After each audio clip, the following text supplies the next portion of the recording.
Halo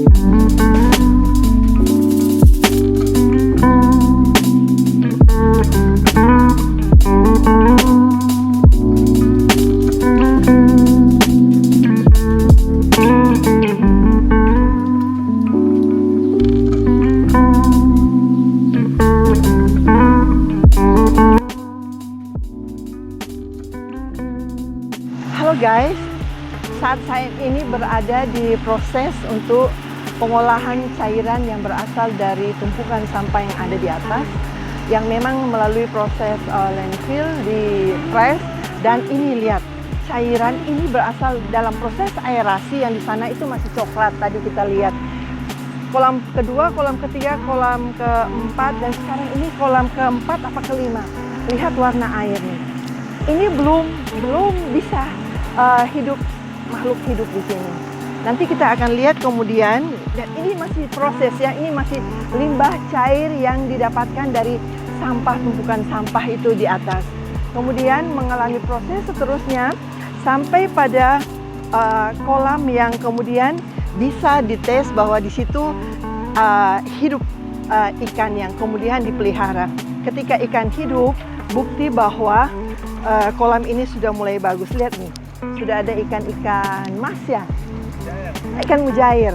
Sudah ada ikan mujair, memang masih agak kelihatan butek, tetapi dia sudah mengalami proses aerasi sebagaimana yang ada di sana. Lihat nih, ikan-ikan mujair sudah sangat banyak. Artinya ini sebenarnya sudah bisa melewati, dibuang ke sungai.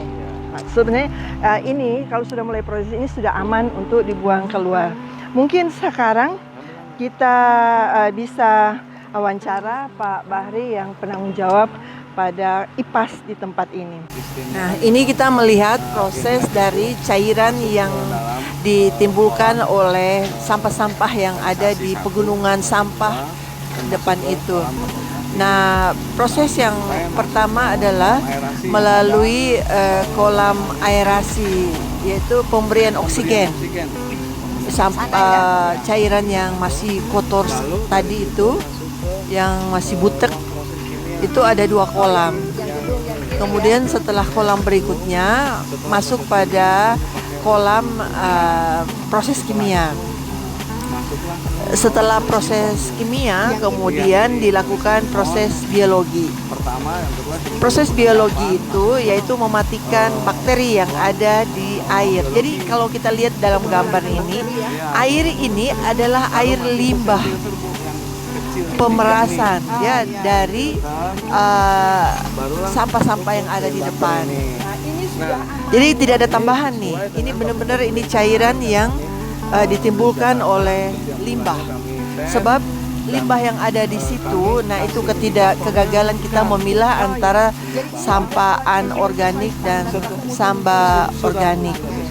Sampah dari rumah tangga, restoran yang basah-basah itu mengandung air ini.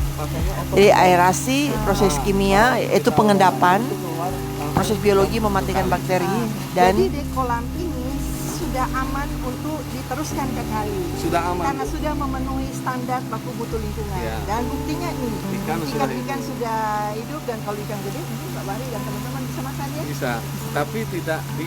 jadi ikan-ikan yang ada di sini bukan untuk dijual, tetapi untuk indikator. Indikator.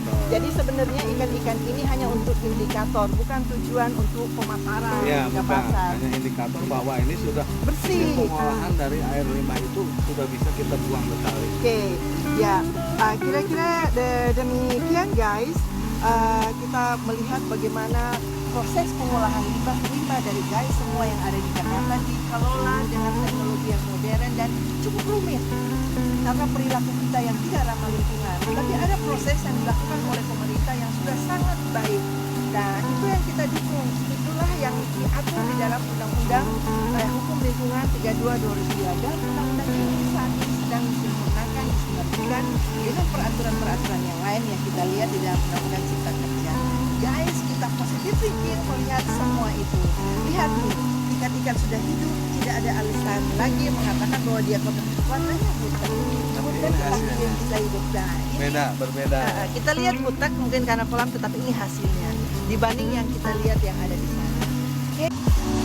Ini lokasi TPS tempat pembuangan sampah terpadu milik pemerintah DKI Jakarta, berada lokasinya di wilayah Bantar Gebang, Bekasi. Jadi berjejeran dengan tempat pembuangan sampah dari Kabupaten Bekasi. Yang saya kunjungi ini, yang kita lihat adalah tempat pembuangan sampah milik pemerintah DKI dan dikelola pemerintah DKI. Dulu wilayah ini dikelola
Undang-undang itu menyatakan bahwa di dalam undang-undang itu menyatakan bahwa agar supaya sampah itu berkurang, karena memang sulit untuk habis, kebutuhan manusia selalu menghasilkan sampah. Maka sampah itu dikelola menjadi sumber daya. Dikelola menjadi sumber daya berarti sampah itu dikelola menjadi sesuatu yang bermanfaat. Nah, di konten yang tadi kita sudah lihat bagaimana sampah itu dikelola diaerasi dengan sistem aerasi, sehingga pada sampah yang terakhir bisa kita lihat sesuai dengan baku mutu lingkungan. Memang warnanya masih butek. Menurut saya ini membutuhkan teknologi lagi sehingga dia warnanya bisa lebih jernih.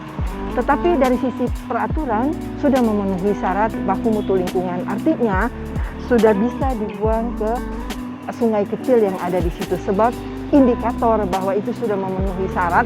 Selain harus ambil sampel di lab, dan sudah tadi kita lihat ada ikan-ikan yang hidup di dalamnya. Jadi ikan itu berfungsi sebagai indikator. Nah guys, fungsinya hukum regulasi seperti itu, mengatur bagaimana supaya kita berinteraksi dengan lingkungan sekitarnya bagus. Saat ini kita direpotkan, negara direpotkan oleh sampah. Marilah kita mulai untuk merubah perilaku hidup kita, untuk disiplin. Untuk menolkan sampah itu memang sulit sebab kita memiliki kebutuhan-kebutuhan itu. Tetapi minimal kita sudah mulai memilah-milah mana sampah organik dan mana sampah anorganik, mana sampah basah, mana sampah bersih. Harus dari kita sendiri, tidak semua hal kita serahkan kepada negara. Nah, saya kembali kepada Undang-Undang tentang Sampah nomor 18 2008. Di dalam undang-undang ini sudah mengatur banyak hal soal sampah, tetapi sekarang sudah sekitar berapa tahun yang lampau sampai sekarang kita belum melakukan itu dengan sempurna. Kaitan dengan kondisi saat ini, kita banyak mengkritisi, termasuk Omnibus Law, Undang-Undang Cipta Kerja. Undang-undang ini saya pun secara pribadi tidak mengatakan bahwa undang-undang ini sempurna, banyak pun saya mengkritisinya. Gitu ya, ada titik-titik kelemahannya. Tetapi yang pasti sepanjang kita lihat ada itikat baik, ada niat baik dari pemerintah untuk berujung pada kesejahteraan, menyerap tenaga kerja yang banyak, investor masuk, dan ujungnya untuk kesejahteraan rakyat. Sepanjang pelaksanaannya, pada saat implementasi, pada saat regulasi yang berkaitan dengan implementasi itu, dan pelaksananya dalam hal ini aparat pemerintah punya niat yang baik untuk menyempurnakan di dalam peraturan yang pelaksanaannya itu, maka sebenarnya tidak masalah. Daripada suatu peraturan yang sempurna tetapi dijalankan oleh pemerintah yang tidak baik, dijalankan oleh aparat yang korup, maka hasilnya tidak baik. Jadi menurut saya kita berpikir positif terhadap banyak hal yang pasti bahwa tidak ada negara yang mau menyengsarakan rakyatnya. Kalau toh itu ada, mari kita kawal dan kita kritisi, dan kita sudah punya pengalaman tahun 98. Kekuatan massa untuk mengkritisi itu luar biasa. Saya kira untuk sementara konten kita saat ini, sebab saya sudah panas dengan aroma yang cukup mencekik hidung saya. Kira-kira sampai sekian guys, semoga ini bermanfaat bagi kehidupan kita, dan pesan saya, mulailah berperilaku ramah terhadap lingkungan. Demikian guys, sampai ketemu. Bye.